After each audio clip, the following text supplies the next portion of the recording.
zéro limite. Vérité intégrale, humour total, le podcast de développement personnel comme vous ne l'avez jamais vu. Analysons aujourd'hui l'indice boursier de la vaguelette prophétique.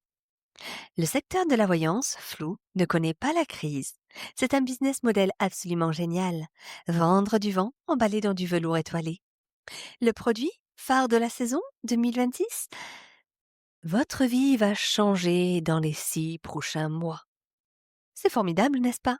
C'est la météo de l'âme, mais sans les satellites. Le but n'est pas de vous éclairer, mais de vous maintenir dans un état de soif permanente.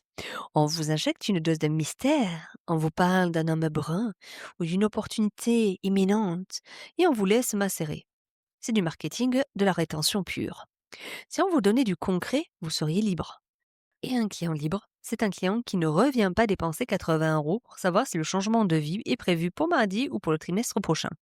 On préfère vous garder dans l'attente d'un miracle extérieur plutôt que de vous pointer du doigt la fuite d'eau de votre propre sous-sol.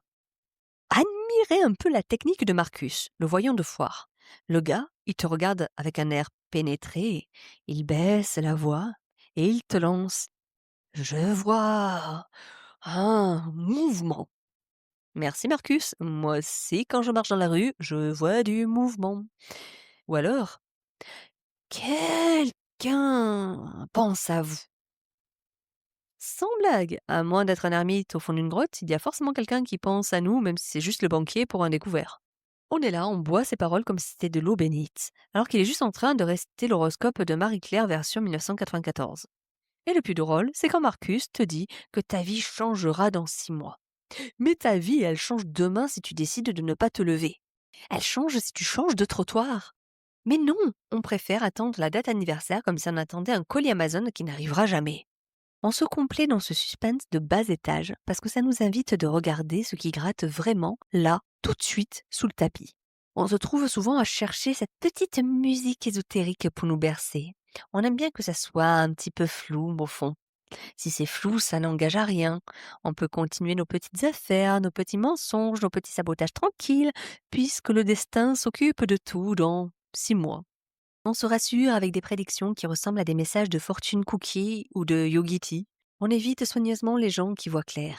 On préfère le mystère bidon à la vérité qui dérange. On se cache derrière des façades de doute. On occulte la honte de cet adultère qu'on traîne ou cette culpabilité qui nous bouffe le foie depuis 10 ans. On fait semblant d'attendre un signe alors qu'on sait parfaitement où ça coince. On se donne un rendez-vous avec un futur imaginaire pour ne pas avoir à gérer le présent merdeux qu'on est en train de se tricoter avec nos propres mains. C'est tellement plus confortable de rêver de sa vie avec Marcus que de la regarder en face avec quelqu'un qui n'a pas peur de nous mettre le nez dans notre propre sabotage. Et si on arrêtait de jouer aux devinettes? Le mystère n'est pas une compétence, c'est une planque. En tant que menteur de conscience et médium de naissance, et oui, je l'assume, j'utilise ma perception non pas pour vous bercer, mais comme un outil de chirurgie. Je ne suis pas là pour vous dire ce qui pourrait arriver si les étoiles s'alignent par miracle. Ma télépathie psychique et émotionnelle, je l'ai développée enfant, pas pour lire l'avenir dans le mar de café, mais pour décortiquer vos mécanismes en temps réel. Quand je vous regarde, je ne vois pas une destinée figée. Je vois plusieurs futurs. Je vois celui que vous êtes en train de créer avec vos lâchetés, vos non-dits et vos sabotages actuels. Et je vois aussi celui que vous êtes en train d'éloigner à chaque fois que vous choisissez la facilité et le mensonge. Je vois également la honte, la culpabilité, le poids de vos secrets. Et je vous les rends de manière brute, concrète, mais toujours avec bienveillance et beaucoup d'amour. Ma médiumnité dévoile vos faux semblants pour que vous arrêtiez de vous raconter des histoires. Attendre 6 mois pour changer, c'est une insulte à votre puissance. Le changement n'est pas une prédiction, c'est une décision que vous prenez quand vous cessez de vous cacher derrière le vague. Alors arrêtez de consulter des gens qui vous disent ce que vous voulez entendre pour vous garder sous perfusion.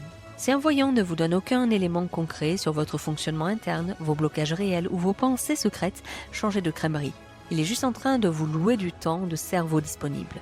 La vraie médiumnité ne vous donne pas soif, elle vous donne des clés pour ne plus avoir soif. Affrontez la vérité de vos actes aujourd'hui. Le futur le plus puissant n'est pas celui que Marcus vous prédit. C'est celui que vous aurez le courage de choisir quand vous aurez fini de trembler devant votre propre miroir.